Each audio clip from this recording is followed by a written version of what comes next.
සුබ දවසක් ප්‍රාර්ථනා කරනවා හැමෝටම. අද අපි යන්නේ පොළොන්නරුවට එන දෙස් විදෙස් කාගෙත් ගෞරවාදරයේ නුවඩුව හිමිවන ගල් විහාරයට. මේ ගල් විහාරය තමයි උත්තරාරාමයේ විදිහටත් හඳුන්වන්නේ.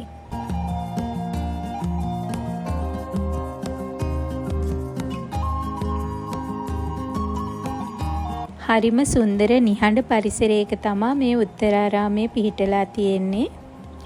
අඩි 80ක් දිග ඒ වගේම අඩි 30ක් පළල විශාල ගල් පර්වතයක නෙලා තියෙන බුද්ධ ප්‍රතිමා 4ක් අපිට බලා ගන්න පුළුවන්.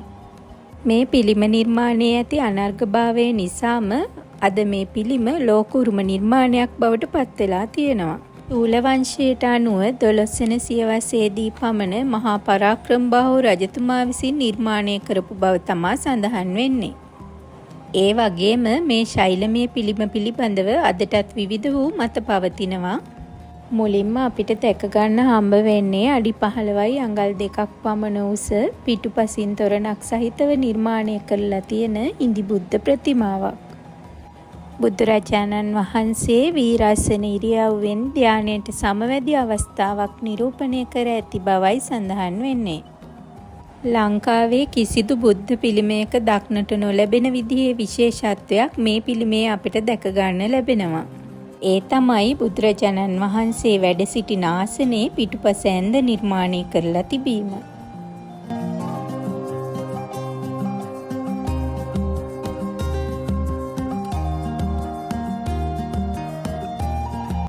මේ අපිට දැක ගන්න පුළුවන් වෙන්නේ කළුගල් පර්වතයේ ඇතුළට හාරලා ගුහාවක් ඇතුලේ නිර්මාණය කරලා තියෙන හිඳි පිළිමය.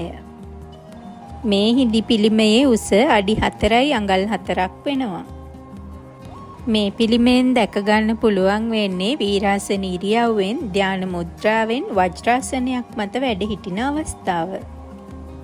ඒ වගේම මේ ලෙන ඇතුලේ බිතුසිතුවම් තිබුණු බවට ඉතුරු වෙලා තියෙන මේ බිතුසිතුවම් කොටස් අපිට සාක්ෂි දරනවා.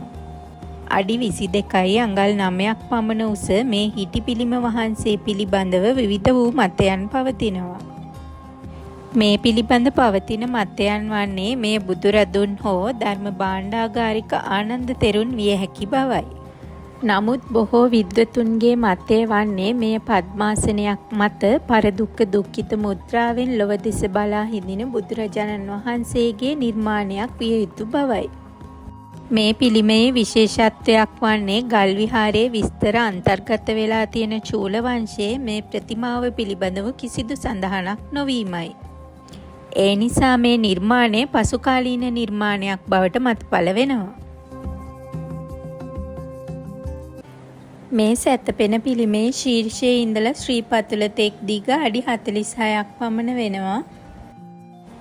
බොහෝ විද්වතුන්ගේ මතය වන්නේ මේ බුදුරජාණන් වහන්සේගේ පරිනිර්වාණය පිළිබිඹු කරන මහා පරිනිර්වාණ මුද්‍රාව සහිත සැතපෙන පිළිමයක් බව. තවත් සමහරකගේ මතය වන්නේ බුදුරජාණන් වහන්සේ සිංහ සෙයියාවෙන් සැතපෙන ආකාරයේ ප්‍රකාශ වන සයන මුද්‍රාව සහිත සැතපෙන පිළිමයක් බවයි. කෙසේ වෙතත් මේ නිර්මාණ තාත්වික විදිහට ඉදිරිපත් කිරීමට පොළොන්නරු නිර්මාණ ශිල්පියා ගත් උත්සාහය අපට හොඳටම පැහැදිලි වෙන්නේ ලෝකෙම අවධානය දිනු ලෝක උරුම නිර්මාණයක් බවට පත් වුණ හන්දා.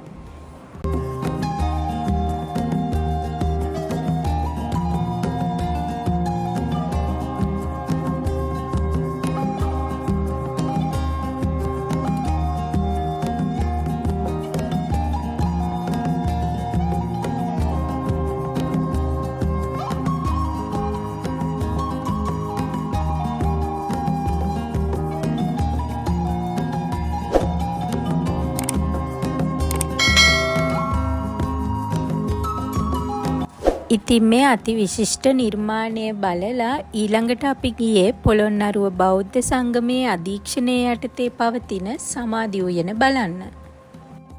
මේ සමාධි උයන හරිම නිදහස් සුන්දර පරිසරයක තමයි පිහිටලා තියෙන්නේ. ඉතින් මේ සමාධි උයන බලන්න ඕනම කෙනෙකුට එන්න පුළුවන්. අපි මෙතෙන් එනකොට හවස 5ට විතර ඇති. පොළොන්නරුව බලන්න එන ඔයාලා මේ සමාධි උයන බලන්නත් අමතක කරන්න එපා.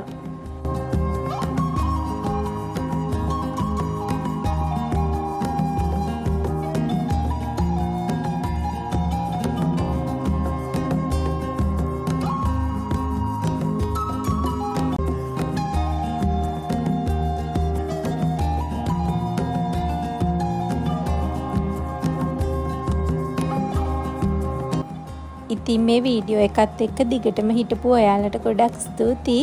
ආයෙත් දවසක අලුත් වීඩියෝ එකකින් හමු වෙන්නම්.